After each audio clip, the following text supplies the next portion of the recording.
forces. With its American Indian law and policy practice, Robbins Kaplan, LLP, seeks to redefine excellence for high-stakes litigation in Indian country. They have worked hand-in-hand with tribes to implement the Tribal Law and Order Act, fighting against diminishment of tribal lands and natural resources, and improving public safety on reservations. The Robbins Kaplan American Indian Law and Policy Practice serves tribes and individuals on commercial, government investigations, agency and tribal boundary disputes, as well as personal injury. Founded and led by former United States Attorneys Brendan Johnson and Tim Purdon, their American Indian Law and Policy Practice exists to bring justice to tribal clients whose claims in the past have been dismissed or ignored due to their underdog status. If you or your tribe are facing legal issues, contact robinskaplan.com or call toll-free at 1-800-553-9910. The vaccine wasn't as scary as people make it. It's a quick and easy experience. I was told about the side effects and the myths about the vaccine.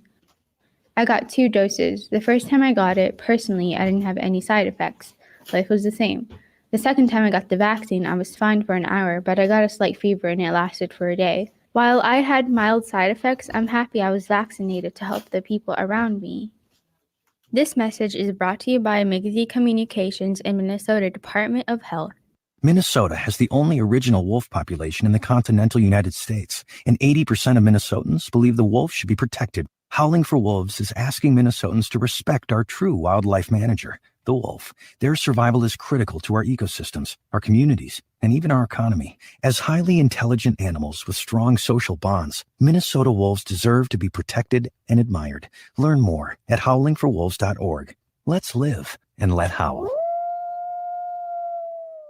Hey, Ogama, I've been hearing a lot about this term, climate justice. What is that? Climate justice is recognizing that the negative impacts of climate change don't affect all people equally. It also means transitioning from a fossil fuel-based economy to a more sustainable future. MN350 is one of the groups that's pushing for this transition to protect our futures. You can even get involved too. That's great, especially since I'm concerned about pipeline projects like Line 3. How can I help MN350? Just find them on Facebook or visit mn350.org.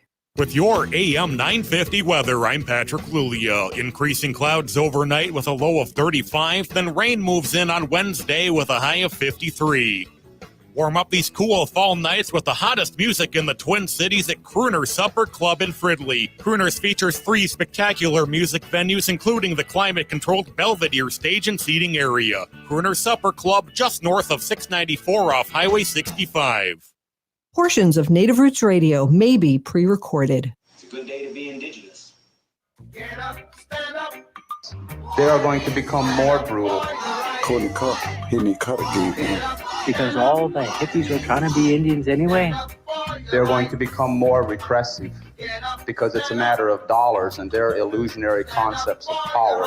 Hey, Victor. We must live in balance with the earth. And also with recent happenings at Wounded Knee. I am awake. Hey, Cudahy to all my friends and relatives in 4 directions. You're listening to Native Roots Radio presents I'm Awake. And I'm your host, Wakunjahade, which means in our sacred Ho-Chunk voice, distant thunder. My colonized name is Robert Pilot, and we discuss Native issues and events all over Turtle Island. And as you know, Wendy, Native issues are human issues, and human issues are Native issues. This portion of the show is brought to you by Native Roots Radio Trading Post, located at 700 Nicollet Avenue in Minneapolis, opening November 18th. Natives supporting natives in business and art. It's a Native Roots Arts. Native Roots Trading Post, not Native Roots Radio. Oh, no radio. Okay. Native Roots Trading Post. This is just a rehearsal, right? It was just, you okay. cut that out and I'll redo it. Let's start over again here. This portion of the show is brought to you by Native Roots Trading Post. Is that right? Yes. All right. I got it. Wow. Yeah, we're helping get the word out there, and we got a couple of the artists that are on that are going to be in the store, but they're also big time water protectors. And we'll talk about that a little bit later. Nancy Beaulieu's got a guest, Ron Terney. I do believe that's how you say his last name, Ogama. That's correct. Ron Terney's an independent journalist. Awesome. Hey, so why don't we have Native news and events nowhere that you see 5 days a week, anywhere all over Turtle Island. and Ogama does a bang up job. And that's just get right to her, Wendy, so I can take a break. I'm really tired. Mm-hmm. And here's Ogama. Hi, I'm Nimbushu, everybody. I'm Ogamaganua with some news for you on Native Roots Radio on this fabulous, it's Tuesday, right? That means it's Treaty Rights Tuesday because Yeah. we've got Nancy and Ron here to talk a little bit about treaty rights and a little bit about arts and all those wonderful things. So I'm really excited to have them on tonight. I'm going to kind of keep it Minnesota heavy tonight, or at least this area. NPR, Minnesota Public Radio, is reporting that Minnesota is firmly back on the wrong track in the COVID-19 pandemic. We've had 4,253 newly confirmed or probable cases and 34 reported deaths. And as of right now, there's 25,387 known active cases, which is an all-time high for 2021. And 990 of those people are currently hospitalized. 75% of 16 and older residents have at least one vaccine dose. But we're still really seeing this big spike right now in COVID-19 in Minnesota. So if you are not, now is the time to be masking and taking those precautions, getting your both doses of your vaccine, plus a booster if you are over the age of 16 and have an underlying health condition, or excuse me, over the age of 18 and have an underlying health condition, you'll want to get that booster as well. So just wanted to put people in the mindset of where Minnesota is really kind of looking at in this situation. It's starting to get a little bit terrifying, right, Robert, Wendy? You know what it is? I was out and about today. I had a few stops. A couple of places, the employees had no masks on. And the patrons half did, half didn't. Other stores I went in today, everybody was masked. Mm-hmm. So it's really kind of a crapshoot. It really is. So, I wear my mask. I get out of my car. I go into a place, I put my mask on, not only for me, for other people. I could be walking around and have COVID and not know it. And I would really feel bad if I gave it to somebody. So, Yeah. Exactly. And that's really what that kind of mindset is, exactly what we need to have one day. So thanks for bringing that up. So also in Minnesota news, we always like to touch base on what's happening with the Stop Line 3 fight here in Minnesota. And you may think that Stop Line 3 is over because Line 3 has been completed with construction activities. But what's happening right now is these frontlines resistance camps are actually transitioning into continuing the work, even though there's no direct actions that can start to halt the Line 3 pipeline at this time. One of those camps is Camp McGeezy, which has transitioned, to McGeezy Will Fly online. Camp McGeezy is transitioning to become a spiritual camp, and they need help to build lodges and erect teepees to participate in ceremony, offer cultural activities, and just generally bear witness as they move forward, and they're hoping to bring back old ways. You can help Camp McGeezy by sending blankets for lodges or large army tarps. They ask that these items be brought to McGeezy or mailed to 1661 Reservation Road, Cloquet, Minnesota.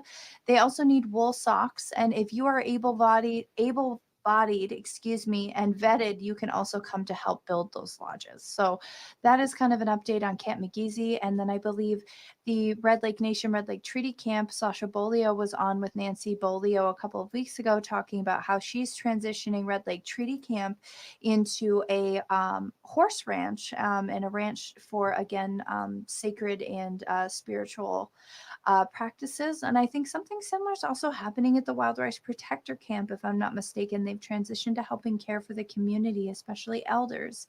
So these frontline Indigenous camps have not gone away. They're just in transition right now as they move forward into the future and continue to fight Line 3 any way they can. There are still outstanding cases against Line 3, including the Rights of Nature case from the White Earth Nation, Minuman versus DNR. That case is still very much so active. So make sure that you're following this. Some really great sites to follow this information are going to include the Indigenous Environmental Network, Honor the Earth, obviously any of the frontline camp pages. I really like the Healing MN Stories blog by Mr. Russell. That's wonderful. And then, I've also got a little bit of like, I guess I could call it a plug here too. Jamie G4 is another blog that I follow with Jamie Gaither, who puts up a lot of good information. Which is kind of leads to my next thing, is that there's most recently, Jamie posted on her blog A Tale of Two Enbridge projects. Enbridge had promised Minnesota a lot of jobs with their project, and on their website, they promised 8,600 jobs, 6,500 of them would be local in Minnesota over a 2-year period, including 4,200 union construction jobs, about which half were expected to be filed locally. But what's happening right now is that those people that were hired, and now the project is completed in about 10 months. So people were told that Enbridge would be supplying 2 seasons of work, and that just has not happened. And the trades backed Enbridge and the construction of Line 3 on that idea. So now, instead of businesses and cities hoping for 2 years of good income from local workers, it's 10 months and they're out the door. So be careful what you're hearing about, the Enbridge Line 3 project. They're still definitely running some propaganda around the Northwoods on that.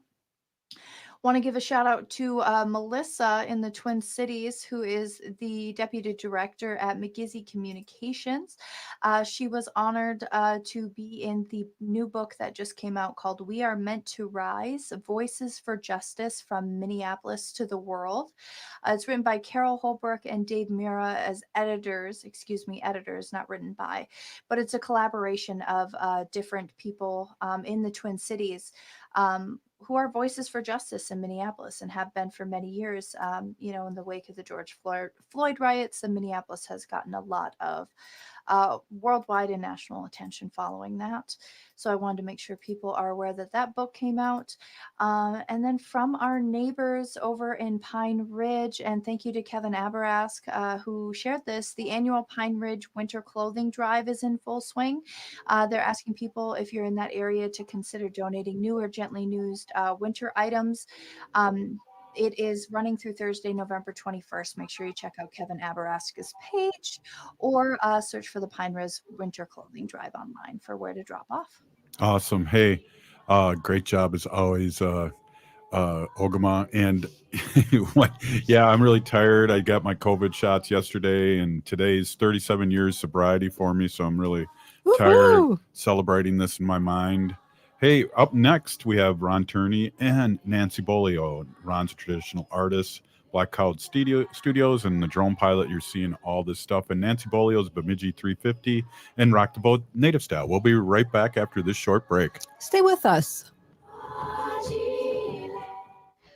Hello, and thank you for purchasing the EasyVac 7, a wonderful invention by Scamco. Just plug it in, boot it up, and get your vaccination right at home for only 9 payments of $9.99.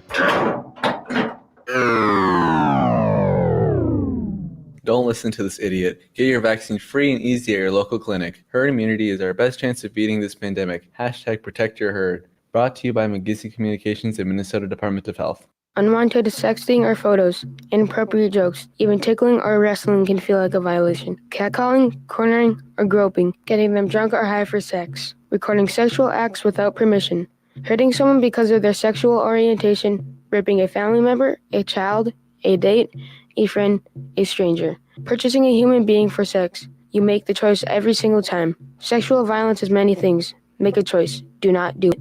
Sponsored by the Minnesota Indian Women's Sexual Assault Coalition. For too long, American Indian tribes have faced a competitive disadvantage when litigating against powerful forces. With its American Indian law and policy practice, Robbins Kaplan, LLP, seeks to redefine excellence for high-stakes litigation in Indian country. They have worked hand in hand with tribes to implement the Tribal Law and Order Act, fighting against diminishment of tribal lands and natural resources, and improving public safety on reservations. The Robbins Kaplan American Indian Law and Policy Practice serves tribes and individuals on commercial, government investigations, agency and tribal boundary disputes, as well as personal injury. Founded and led by former United States Attorneys Brendan Johnson and Tim Purdon, their American Indian Law and Policy Practice exists to bring justice to tribal clients whose claims in the past have been dismissed or ignored due to their underdog status. If you or your tribe are facing legal issues, contact robinskaplan.com or call toll-free at 1-800-553-9910. You're listening to Native Roots Radio. This is Spirit from Reservation Dogs. Get up and listen.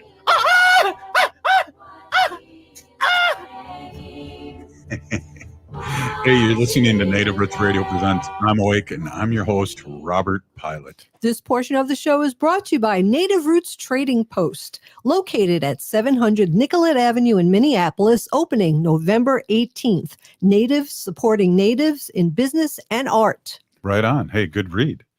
Good read. Hey, so we have Nancy Beaulieu of Bimi'ji 350, also former and soon to be again co-host of Rock the Boat Native Style. And she's got a special guest that we're both going to talk to, but I'd rather have Nancy introduce Ron and talk about Ron. Go ahead, Nance. All right. Well, Bonjour, always a great place to be on a Tuesday evening. And I just want to also reiterate some of the things that Ogama mentioned with our camps. And I just, like when we were at Camp Firelight 1, when we held that easement for 8 days, it was not a No Line 3 protest camp. It was an 1855 treaty encampment. And as we see the construction on Line 3 is done, it doesn't mean to say that the oil is going to flow forever, because we still have a good fight here. And I think looking at the camps and where they're moving into a cultural space, they were always built on culture anyways. We always showed up with prayer and song and all the good things. But looking at Camp McGizzy and the Red Lake Treaty Camp, and also at Ginyu Collective, there's, the food sovereignty and the teachings that we have and that we need to share. But this is more than a pipeline, because we have to know that, pipelines don't only bring dangerous man camps, but extractive industry also is a continued genocide on our people, and we have to see it for what it is. And so these camps are kind of like what we say, land back. And in those spaces, we will share the cultural, the teachings. We will teach how to be resilient, how to build on our people power, because, in the end, we all must know that we are all treaty people, and treaties intended to protect our way of life. And like our elder Bob Shimmick says, what good are our treaty rights if we don't assert them? What good are our treaty rights if the fish and the buffalo are poisoned? What good are our treaty rights if they are no longer there? So we are tied to the land. We are part of nature, and we have to get back to that natural law, Robert. So I think, our listeners and everyone else out there, please continue to support the camps, because they're on to bigger and better things, because we are at a point in history where we are going to continue to talk about treaties, and we're going to continue to assert treaties. And just today I spent 4 hours in a workshop. How do we move this forward? And I think, what we need to do is, again, it's all educational, and we have to remind our local, state, and federal governments that we are all treaty people, and that we're still here, Robert, and we're going to continue to show up causing the good trouble. That's right. And I just want to, before I forget, wish you a happy Native Heritage Month. And I know for you and I, it's always Native American Heritage Month every day. Every day is a good day to be Indigenous, or as I would say, Native. But yeah, I think, this is a perfect month for people to engage themselves in our movement if they haven't. And it also be, a good way to show up in camp if you want to learn more. Reach out to those camps, support those camps, and just be a part of this beautiful community that we're building on here to defend our way of life, and to be land protectors and water protectors, and defend our treaties, Robert. It's the only thing that's going to save every single living thing out there. It's not any politician or anybody. The power is in the people and our way of life. Yeah. Hey, that's right on. Hey, before we get to your guest, you're going to be one of the big artists in Native Roots Trading Post downtown Minneapolis, and we're really pleased to have you. And Ron's going to be too. So I just wanted to throw that out there too. We're super excited and stoked to have you, because you are not only a water protector, but you're an artist, and you're getting back into your art. So Pini Gigia for that. again, and thanks for that invite too. And I look forward to teaching the artistic ability that I have, and that's something that we always have to remind ourselves to share those gifts of knowledge, the gifts of whatever we hold.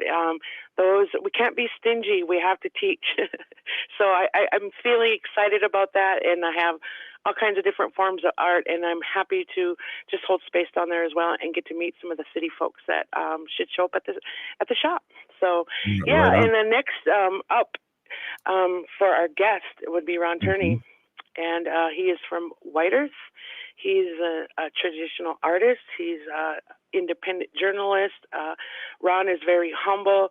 And I really appreciate Ron being there, because Ron has literally bared witness and documented those injustices, the law-breaking moves Enbridge has made.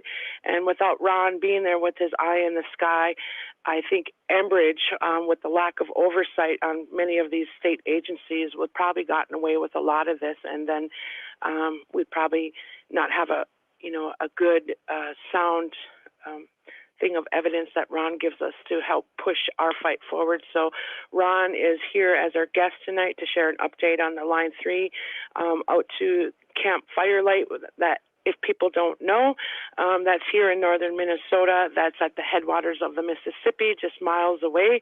And that's where the birth of the Mississippi is. And it's probably one of the worst, it is actually the worst place you'd want to put a pipeline. And with Ron's diligent work, he has been out there almost on a daily basis to document what Enbridge is up to. And he was just out there today. He's going to share what his current insight is and what he knows, and he's also at the COP26 virtual testimony today. So I want to give a big welcome to Ron Terney. Bonjour, Makadea and Quatin Disneykas. Wabab Kanka Makwindu name. My name is Ron Terney from the White Earth Nation and part of the Bear Clan. How are you, Stephen? Oh, I'm doing great. And, Ron, it's always a pleasure to have you in our spaces. And big Chimigwich for hearing our call for needing a drone operator out to Camp Firelight, because without you, again, like I mentioned just a minute ago, that we wouldn't know all this stuff here, because it's really hard to see when you're just standing on the land. You can't see over the marshes. You can't see way out there. And I think just your presence has really opened the truth about what Enbridge is doing and the laws that they are breaking. And honestly, I think the state agencies are allowing them to circumvent the law. And I think with the information that you bring forward will help probably correct some of the wrongdoings. And I appreciate you being out there. Yeah, it's some of the most rewarding work I've ever done is protecting our water and land and helping out the frontline camps, giving them information and heads up on what's going on with the pipeline and the environmental damage that was happening. So I've been monitoring and documenting the Line 3 project most of the year, but it became more prevalent after July 20th. We had a major frack out at Camp Firelight there, and the next day we had the Army Corps, Jamie Pinkham, they came and toured the site, and we were also shown 2 other frack outs that happened before then. Now, the big thing about that was those 2 frack outs were never reported to the MPCA, and on that list of 28 frack outs, those aren't on there. So those are felonies in Minnesota, according to Minnesota statute 609.671. And if you look at the case in Pennsylvania, there's a similar company over there, Energy Transfer. They own DAPL, and they were charged with 48 crimes. And the felony count over there was them not reporting their failures to state regulators, and that's what we have going on here in Minnesota with Enbridge. I've documented right, 4. I remember, right? Isn't Enbridge a partner in DAPL and like a yes, they are. 1/4? Yeah. So I don't think any pipeline could be trusted at this point. And yeah, so Ron, I want you to explain a little bit about, you were talking about frack outs, and what are they finding in that frack out? The chemical, the agent that's really, really detrimental to the Mississippi. I think that this is what people really need to know. They also need to know about that Clearbrook Aquifer Breach and what they did to break the law when they went too deep. So if you could just maybe back up and shed a little bit history of some of the concerns that rose these alarms and where we're at right now as your visit today. Yep. So back on July 20th, we had water protectors walk up to the site of the frac out. We gathered a sample there, and we sent that off to Minnesota Pollution Control. And 2 days later, on July 22nd, those results came back positive for PolySelect. The additive was called PolySelect Power Pack L, and it's a harmful additive that shouldn't be entering a waterway, sewer, or a low area. And this is definitely a waterway. That raised our concerns for all horizontal drilled river crossings. So that's when I started monitoring other areas like Plummer, Bear Creek, Clearwater River, and then we found out about the Aquifer Breach up in Clearbrook. Now the issue there is that breach was January 21st. Minnesota DNR didn't find out about that till an independent monitor like myself reported that to them mid-June. Wow, but Ron, Minnesota DNR. Ron and Nancy, we're going to take a break here in like 40 seconds here. Can you stay with us, both you guys?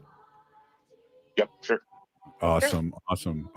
Wow, Wendy, we're going to hear more from Ron and Nancy, and it's amazing because he's like boots on the ground. Mm-hmm. Yeah, it's really interesting. Thank you so much. Next segment up, so again, you're listening to Native Roots Radio presents I'm Awake, and we're going to be right back after this short break. Stay with us.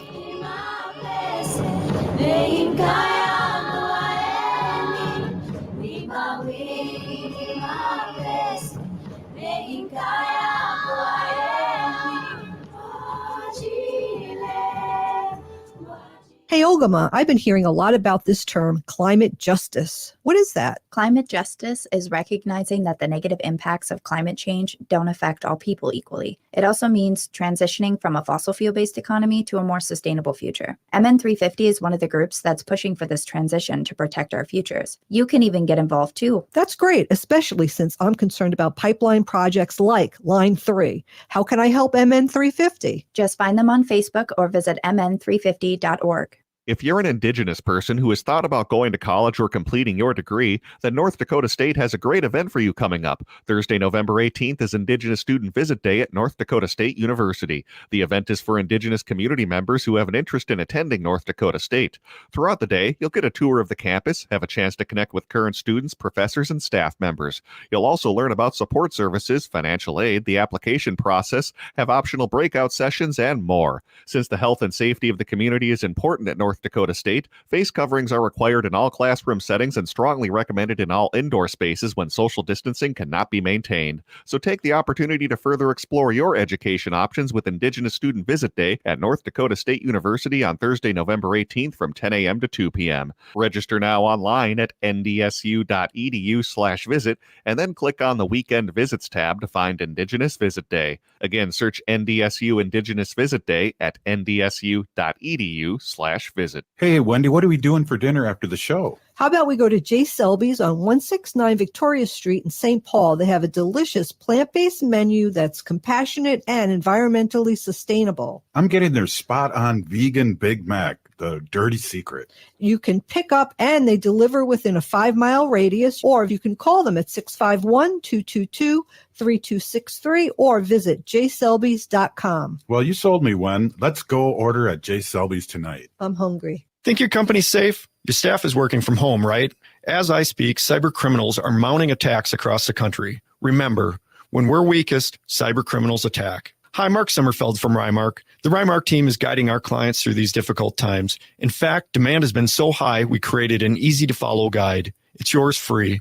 Download our 5 steps to securely work from home now at rymarkit.com or call 651-328-8900 for a no-cost how-to discussion. For too long, American Indian tribes have faced a competitive disadvantage when litigating against powerful forces. With its American Indian law and policy practice, Robbins Kaplan, LLP, seeks to redefine excellence for high-stakes litigation in Indian country. They have worked hand in hand with tribes to implement the Tribal Law and Order Act, fighting against diminishment of tribal lands and natural resources, and improving public safety on reservations. The Robbins Kaplan American Indian Law and Policy Practice serves tribes and individuals on commercial, government investigations, agency and tribal boundary disputes, as well as personal injury. Founded and led by former United States Attorneys Brendan Johnson and Tim Purdon, their American Indian Law and Policy Practice exists to bring justice to tribal clients whose claims in the past have been dismissed or ignored due to their underdog status. If you or your tribe are facing legal issues, contact robinskaplan.com or call toll-free at 1-800-553-9910. With your AM 950 weather, I'm Patrick Lulia. Increasing clouds overnight with a low of 35, then rain moves in on Wednesday with a high of 53. No one has more in-stock appliances to choose from than Warner Stellian, now with an extra 5% savings. Plus, open a Warner's card to earn up to a $100 bonus, then pay no interest for 18 months. Shop our 10 Minnesota stores or online at warnerstellian.com.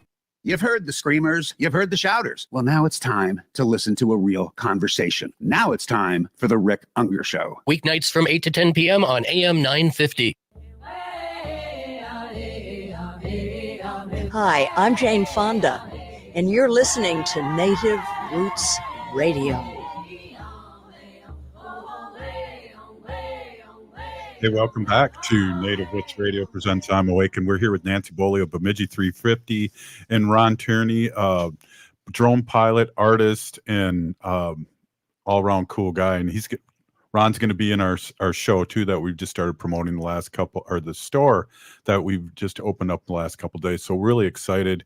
It's weird, Wendy, hand in hand with these water protectors are artists too. Mm-hmm. And we're opening on November 18th, and it's called Native Roots Trading Post, 700 Nicollet Avenue in Minneapolis. It's inside the old Dayton's building. Natives supporting natives in business and in art. Awesome. Hey, Nancy, take over. This is just riveting, and I'm just going to kick back here where Ron left off. It's crazy. Could you start us up again? Right. And again, we appreciate, Ron being out there on a daily basis monitoring what we can't see otherwise. And I know Ron's going to share, some of the issues and concerns that he has noted with his observation. And him and I will actually, I'm quite honored to take a ride with him out to the old Firelight Camp area, out to the Mississippi here in northern Minnesota. That's just minutes away from Bimi'ji, about 15. So if you all don't know, it's closer to the White Earth Reservation where this location is. And Ron, I want you to continue where you left off before commercial. Yeah, definitely. So the Aquifer Breach up in Clearbrook, that happened on January 21st. The issue is Enbridge filed a report saying it was uncontrollable dewatering conditions. Now that's a false report because really what happened, they used metal pilings, 30-foot long pilings, and they're driven into the ground. Now, according to their build plan, they were only supposed to go about 12 feet deep. They deviated from that and they went 28 feet deep. And when they pulled them back out, they basically pulled the plug on the aquifer and ruptured, and it's been coming out about 100,000 gallons per day since January 21st. Local independent monitor found out around mid-June, notified the DNR, but there's a lack of transparency there because the DNR didn't notify the public until mid-September, 2 weeks before the project was complete. That brings us up to speed here with aquifer breaches, because the footage I've been collecting lately, the temperature's gotten a lot colder now, and we're seeing frost and a light snow on the surface. So down at Camp Firelight, we've noticed there's upwellings of water on each side of the Mississippi River where the bridge used to be for the easement. Now they use the same pilings that they did up in Clearbrook at Camp Firelight, and they drove them down nearly into the marsh almost completely. So they had to go at least 20, 25 feet deep. And we're, with the upwelling of warm water now and the continuous upflow of drilling fluids, our geologists and hydrologists have confirmed that we're looking at 2 aquifer breaches right at Camp Firelight, right along the river. Wow, that is concerning. And, again, we wouldn't know this otherwise if Ron wasn't out there, documenting. And I want to make note before I forget, I did share in the chat that I gave a link to his GoFundMe. And I'm asking if you all can, share a little of that money that you all make and help Ron in these great efforts, and also share that link within your networks, because Ron, he needs a lot of financial support to upgrade his equipment as the colder weather comes along here. We are close to winter, so Ron is going to need an update on his equipment, and so we're asking people to support and his good work. Yeah, and I can share some info about the fundraiser too. The upgraded equipment is for a bigger platform. It'll be able to carry a thermal camera along with a LiDAR sensor, and that's to provide us with technical data that we can use into the future. So when these drills go underneath the river, they bore out they form a cavity and they fill it with drill fluid. And then next year we might have a drought again, and all that topsoil, everything that's above that cavity, could collapse down onto the pipe and rupture it, or it could sink and form a new pond right there at Camp Firelight. So having that technical data would allow us to monitor the long-term impacts out there. Right, and this area that we talk about, this is centuries of biodiversity. And how do you feel, or what is the truth, I should say, about what happens if we get a drought next year? What is the outcome of this mishap that Enbridge has done out to the Mississippi? What does the future bring, Ron? They've had a catastrophic failure on this project, and we're looking at hundreds of years of high turbidity rates downriver from the site. There's no telling how much drill fluid was put down there. I mean, they had to frack out 2 frack outs before July 18th, and then I have footage from July 18th up to the 20th that they were still pumping. It was already in the wetland, so they were still pumping for 2 days, drilling until the 20th, when they finally realized during the Rights of the Mississippi press conference there we had. So they could have 100,000 gallons underneath that river right now. Right, and I ran into the bridge the other day, and it was nice to stop and chat with you. And what we both observed was, remember how clear that water was when we first were at Firelight 1, and the comparison to what we saw the other day. Can you share a little bit about those conditions and what people could visually see through this show? Yeah, so mid-June we had the Treaty People Gathering March, and the water at the bridge there was pristine. We could see all the fish. They looked fine. Vegetation looked good. But as the summer progressed, the turbidity rates at the bridge there have gotten a lot worse. There's a lot more total suspended solids in the river, and that degrades the water quality. What we saw in the fish there was a phylocystitis, and that they had cysts on their bodies, their eyes, their fins, their tails, And I took a picture, and I'd say 3 out of 8 fish that I took in that picture had phylocystitis, and that's from bad water quality, and they degrades their immune systems. And then what we saw the other day, the rates are so high, and then this morning when I went out there, there was a 40-foot long section of red willow that just tipped over right into the river, and it's basically blocking the river now. This is about 200 meters downriver from the easement, and further down there's more vegetation that's just dying off rapidly. And these fluids were found in wild rice bed 12 miles downriver, going towards Bimi'ji. Wow, that is so disheartening to hear. And the stuff, the evidence, I should say, that you are, collecting through your drone and your photos, this is stuff that you had shared with a COP26 this morning, correct? Yes, I presented this information virtually to the Climate Summit, COP26. It was the panel on line 3. I stayed back because the water needed me more. I knew I could address those concerns over there virtually, and I needed to stay on here because this is the worst it's ever been. Watching it all summer progressively get worse and worse, and then now the water level is so high that everything that's been deposited onto the easement is coming off the easement now faster than ever. Right. It's actually filling the ditch where we had Firelight 2 encampment, and it's really concerning just to be out there and see that firsthand. And I noted that earlier today you had mentioned that some of the politicians, the leaders, some people are finally understanding there's something wrong here. And can you share a little bit about that before our time ends today? Yeah, I met with a couple other politicians and their staff, Amy Klobuchar in particular. Most people I meet with, they're unaware of this issue, the problem that's going on with the Mississippi. It's an ongoing disaster, and I informed her staff, and I've given them information and footage, and they're going to be passing it on to Amy, and hopefully get it to Biden. Right, and I think our position always, and it will still continue as we assert our treaty rights, but I think there's ongoing problems here, and they're going to continue if we don't defend those treaties. And this is why we have to show up and monitor these things. And we're not out there because we ain't got nothing better to do. We're out there because we are guardians of the earth, and it is our duty to protect all that is sacred. So, Ron, I wish you well in everything you do. I'm always honored to, work with you. And I think you're one of the most humblest persons I've ever met, and this is all the more reason why we should support your work. Yep, I'm out there to help our people and look after this land. All the information and footage that I've been gathering, I've been passing along to Clearwater County Sheriff. He passes it along to DNR Commissioner.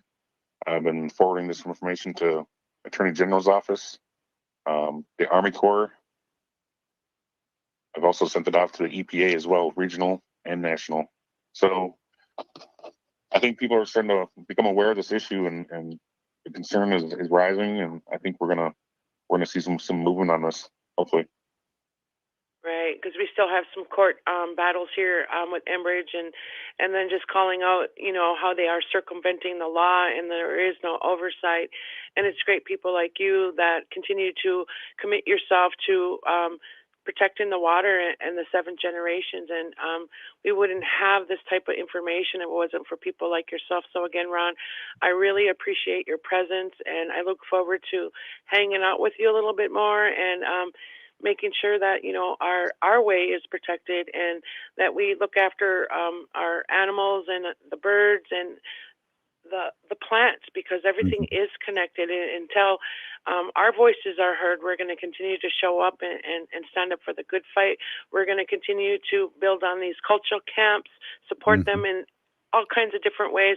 And people like myself, I think my job is to educate people on the local, state, and federal, all people, that we are all treaty people, and that we shouldn't have to run for office to find a place at the table, because treaty intended for us to make the decisions, and we should not be a quasi-sovereign.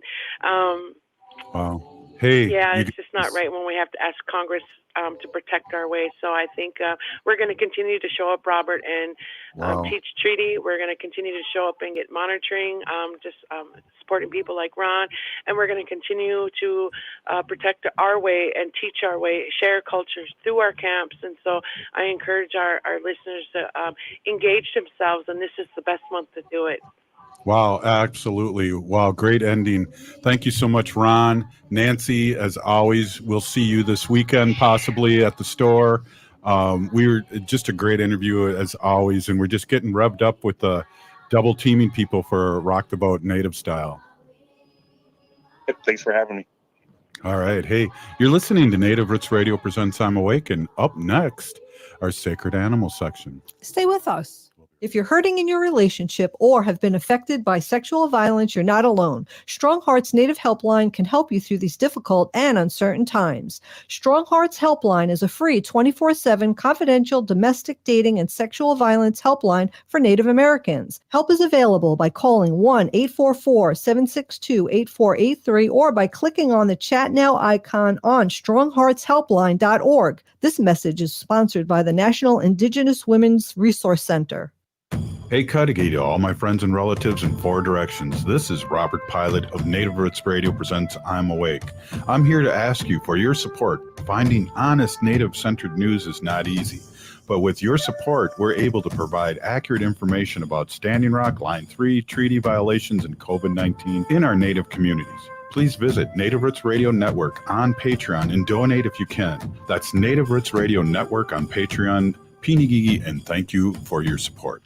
Hey, Ogama, I've been hearing a lot about this term, climate justice. What is that? Climate justice is recognizing that the negative impacts of climate change don't affect all people equally. It also means transitioning from a fossil fuel-based economy to a more sustainable future. MN350 is one of the groups that's pushing for this transition to protect our futures. You can even get involved too. That's great, especially since I'm concerned about pipeline projects like Line 3. How can I help MN350? Just find them on Facebook or visit mn350.org.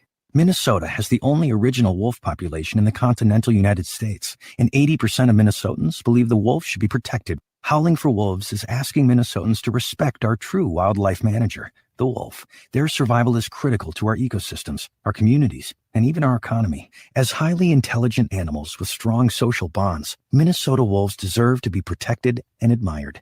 Learn more at howlingforwolves.org. Let's live and let howl.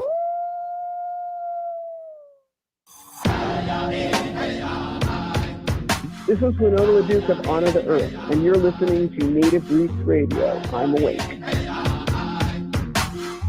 We are Alusa Nation. Hey, welcome back to Native Roots Radio presents I'm Awake, and I am your host, Robert Pilot. This portion of the show is brought to you by Howling for Wolves, protecting wolves for future generations. Ooh, that wasn't bad at all. Hey, just happy 37 years for me, and then also happy Heritage Month, and then also a shout out to our niece. Yes, my niece. Our niece. Yeah. Our niece in New York. Just yesterday, during this time yesterday, I was really distracted and I was answering texts and texting back and forth because she was in labor During the show. But absolutely during the show. Yeah, you would never know it, but you know. Anyway, Lily I love that name. arrived late last night, and she's healthy and happy. And our niece is doing very well, and her husband's doing well, and everybody's doing great. So just thank you. Hey, before we get any further, too, that's awesome. Yeah. This is probably, after these great interviews in the news, this will probably be one of the best doves for us at 88.9 FM WOJB, Hayward, Wisconsin. We're really excited to have them as a new, and I'm wearing the swag, too. They gave us a lot of swag, and I got some for you, Ogama, too. So when I see you, I'm wearing the swag. That's right. So, hey, let's get back into this. My awesome and beautiful wife, Wendy's been an animal advocate for many years, and she works at the local and state level. And, you know, tell us your name and tell us what you're going to talk about today, Wen. Yeah, my name is Hanaji Hihani, and that means cares for them. And as everybody knows, I was given that name by my Dega, Curtis. So as always, Curtis, thank you so much. Curtis's name is Mashke Hanajinga, which means walks on white clouds. So Yeah. I'm a humane policy volunteer leader for the Humane Society of the United States. And as Robert said, I work on animal issues at the local and state level. And this is our sacred animal section. It is. It is. Go take away. All right. Well, I have an update. You know, I follow the Humane World. It's a blog, Kitty Block blog. Kitty Block is I know. Kitty Block is the CEO and president of the Humane Society of the United States, and this is a breaking news from today, and this was written by Kitty Block and Sarah Edmondson. So breaking, a new lawsuit aims to save leopards from American trophy hunters. Oh my God. Here Yeah, we go. I know. I'm sorry I have to bring this up, but No, this that's is like people when they hear stuff like this. I'm oh my they, godding I know. the per people, not your story. I know. I Jeez. know. So African leopards are magnificently. Is that how you say it? Yes. I can't pronounce some words. Magnificently aluminum. Powerful animals who can take down prey animals 10 times their size. But despite their strength, leopards are no match for trophy hunters who go to great lengths to lure the animals to their deaths and bring their body parts back as trophies.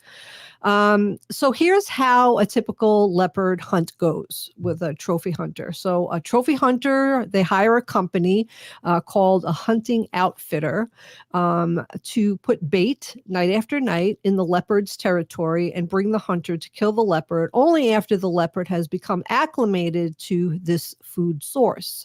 The hunter, guided by the outfitters, lurk in the dark night and waits for the hungry leopard to arrive. When the leopard comes to the bait, a bright spotlight blinds the leopard while the hunter takes a shot. Oh, come on. Hunters often miss their mark, wounding the leopard, who will limp off into the dark brush to hide. Often the hunter is unwilling or unable to find and kill the animal, who is left to suffer from its wounds. So this is typical, and this happens all the time. And you want to know the bad thing? I'm going to go back up here. The United States imports over half of all the leopard hunting trophies. And there's a picture of one if you want to go on the Kitty Block's blog called The Humane World. I actually thought it was a live leopard, but it's a stuffed leopard, and that's what they do. They stuff the animal and they just put it in their house or somewhere where people could see it. So who hunts these leopards? Yeah. The drain of leopards from Africa to the United States is a disgrace. Today, Humane Society International and the Humane Society of the United States, in coalition with a conservation organization, sued the U.S. Fish and Wildlife Service to protect African leopards from the dire threat they face from U.S. trophy hunters. So they're at least trying to do something about it by suing the U.S. Fish and Wildlife Service to protect the African leopards. Let's see. I don't want to read all this. This is like too much here. But hunters, mostly Americans and European, go to Africa in droves to kill leopards and bring home their trophies. From 2014 to 2018, the bodies of at least 2,836 African leopards, about 567 per year, were exported as hunting trophies from the countries where they are killed.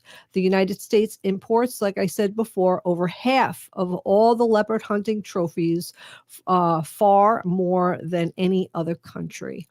1,488 over the 5-year period, or 297 per year on average. I mean, that's astonishing to me. Oh, it's brutal.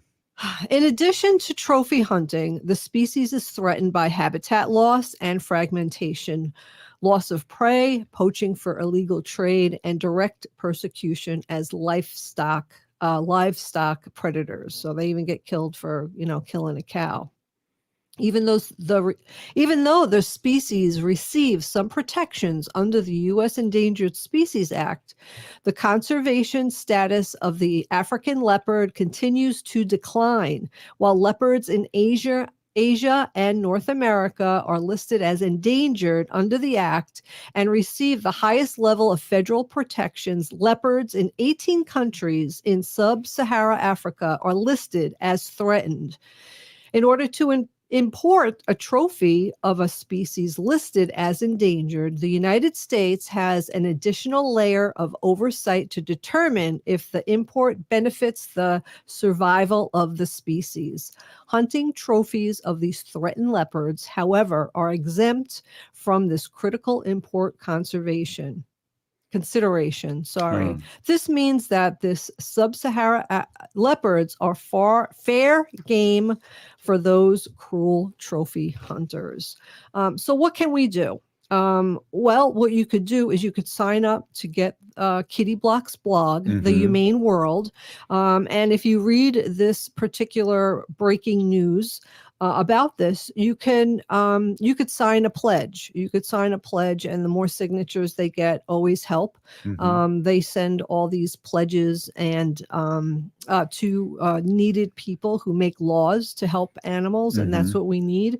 Of course, if you want to donate, you can. Yeah. And it will ask you to donate after you sign the pledge, but it's not necessary to send any money if you don't have any money, and your pledge will still go through. Yeah. So that's what we need to know. And, people are really astonished sometimes when I talk about trophy hunting, because it just seems so bizarre. I thought it ended with Trump, but it sounds like it hasn't even slowed down. It hasn't. We're going to lose these beautiful animals, And elephants. Rob put up here too, asked us if we've seen the movie Racing Extinction. That's something maybe we can look at. Wow. That's a great Racing Extinction. Yeah, wow. Okay, we'll have to take a look check at it that. out. There's a YouTube part. But hey, Wendy, again, Peeny Gigi, for all you do for our sacred animals. They're our relatives. They shouldn't be treated like this. It's just crazy. Yeah. Hey, I want to thank Nancy Beaulieu, Ron Terney for being on and giving us a break, because I'm wiped out. And great job as always talking about our sacred animals all over the world, not just Turtle Island, and I appreciate that. Ogama with the news.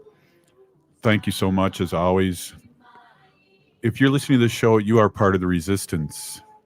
We need to resist, divest, join a group, run for office. We are the 7th generation. Free Leonard Peltier. Stop line 3. Please get vaccinated. If the statistics say that 1 in 3 Native women and 1 in 6 Native men have experienced sexual assault in their lifetime, it means our whole community is affected by sexual